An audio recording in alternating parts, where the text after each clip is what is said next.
एक बार की बात है, मोटू पतलू के पिताजी मोटू पतलू से कहते हैं, सुनो बेटा मोटू पतलू, हमारे घर वाली ज़मीन है ना, जो हमारे गांव में हमारा घर है, उस पर किसी अनजान व्यक्ति ने कब्जा कर लिया है। तुम्हें उसे उसके कब्जे को छुड़ाने के लिए तुम्हें गांव जाना होगा। हाँ पिताजी, हम ज़रूर जाएंगे। पता नहीं किस व्यक्ति ने हमारी ज़मीन पर कब्जा कर लिया है, हम उसे घर से बाहर निकाल देंगे।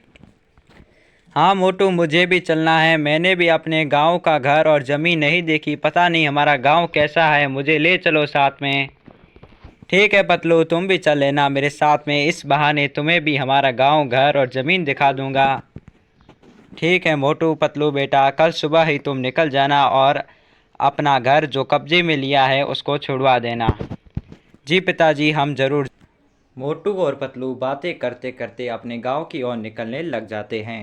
मोटू पतलू चलते चलते अपने गांव पर पहुंच जाते हैं और कहते हैं, अरे यार, गांव में तो लोग ही नहीं दिख रहे, अता पता नहीं किधर चले गए।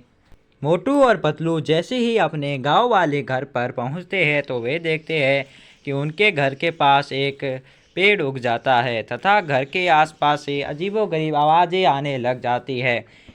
किने चले तो ना माँ, किने चले तो झुमक झुमक है, किने चले तो कचा बजम ले लो, कचा बजम अमन तिन्ने गुरु कचा बजम पतली कमरिया थोड़ी आय आय आय, तेरे छिन्न तेरे थोड़ी आय आय आय।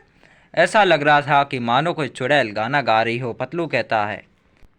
वैसे मोटू, इस गांव में तो कम ही लोग रहते हैं, तो यह किसकी हरकत हो सकती है?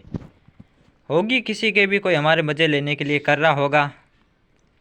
वैसे मोटू, मुझे एक बात कहनी, हमारे पास जो पानी था वो ख़त्म हो चुका है और मुझे प्यास लगी है। तुम मेरे लिए कहीं से पानी तो ला कर दो, मुझे प्यास लगी है। ठीक है पतलू, तुम यहीं रहना, मैं तुम्हारे लिए पानी लेकर आ जाता हूँ।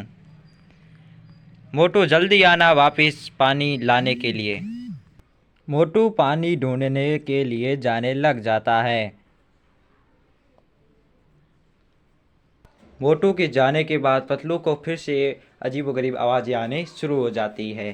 किने चले तो ना माँ, किने चले तो दुमक दुमक है, किने चले तो काचा बादाम ले लो, काचा बादाम आमे ना ना ना ना बादाम पतली कमरिया तोरी आय हाय हाय।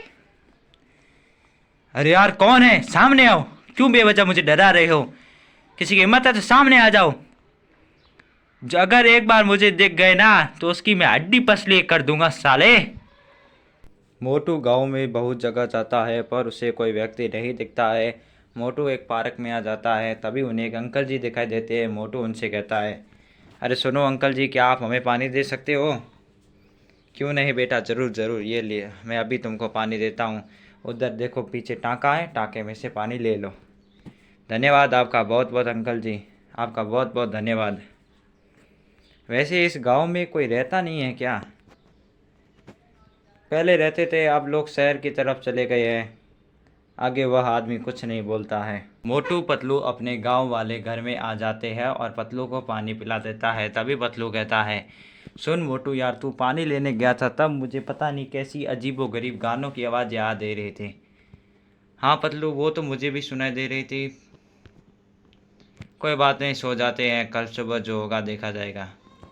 मोटू पतलू के घर के अंदर जाते ही एक नागिन चुड़ैल बाहर आ जाती है और गाना गाकर नाचने लग जाती है। नाचो नाचो नाचो नाचो नाचो नाच रे नाचो पतली कमरिया मोरी आय हाय हाय, तेरे छिना दरिया तोरी आय हाय हाय, काचा बादाम तेरे काचा बादाम आमना तेरे गुंगू काचा बादाम। रात होते ही मोटू पतलू सो जाते हैं, लेकिन उनके घर का दरवाज़ा बजने लग जाता है और अजीबोगरीब आवाज़ें आने शुरू हो जाती हैं। किने चले तो ना माँ, इने चाहे चुमक चुमक है, किने चले तो पतली कमैया मोई आय हाय हाय, तेरे छेना तेरे थोड़ी आय हाय हाय, कच्चा बादाम ले लो, कच्चा बादाम आला बारा के आला बारा। अरे कौन है ये सामने? तो अब साला कौन कौन बार बार पता नहीं गाने गा रहा है ऐसे अजीबोगरीब। सुन तो पतलू, ऊँच ऊपर उठ तो पतलू। अरे हाँ मोटू, क्या हो गया? ऐसे क्यों जगा दिया रात को 12 बजे? अरे सुन यार पतलू, ये पता नहीं कौन अजीबोगरीब आवाज़ निकाल रहा है। तू कुछ करना यार। अरे अभी तो छोड़, अभी सो जाते हैं, कल सुबह गाँव वालों से पूछेंगे आखिर ये है कौन। ठीक है पतलू, अभी सो जाते हैं, कल इसकी खटिया खड़ी करेंगे। जो भी होगा उसको ऐसा मारूंगा, इसकी चटनी बना दूंगा। अगले दिन मोटू पतलू उन सेठ जी के पास पहुंच जाते और मोटू कहता है, सुनो सेठ जी, कल हम सुबह सो रहे थे और हम गांव में आए थे तो पता नहीं हमें अजीबोगरीब आवाज़ें सुनाई दे रही थी, कोई गाना गा रहा था अजीबोगरीब। क्या तुम्हें वो आवाज़ें सुनाई दी? हाँ भाई साहब, हमें सुनाई दी, बहुत तंग कर रही थी रात को, हम तो सो भी नहीं पाए ठीक ढंग से। तो मुझे तुम्हें सच्चाई बतानी होगी। कई दिनों पहले एक लड़की रहा करती थी, उसे गाने का बहुत ही शौक़ था, पर गांव वालों ने उसका यह शौक़ पूरा नहीं किया और उसको मार दिया। तभी से वह सभी गांव वालों को गाने गाकर तंग करती है और जो भी उस समय बाहर आता है उसको मार देती है। तो अब इसका कोई उपाय नहीं है? इसका कोई उपाय नहीं है, सभी लोग गांव छोड़कर भाग गए हैं, तुम भी यहाँ से चले जाओ तो ही तुम्हारे लिए अच्छा होगा। मोटू पतलू उनकी बात सुनकर गांव से बाहर जाने का निश्चय कर लेते हैं। Thanks for watching.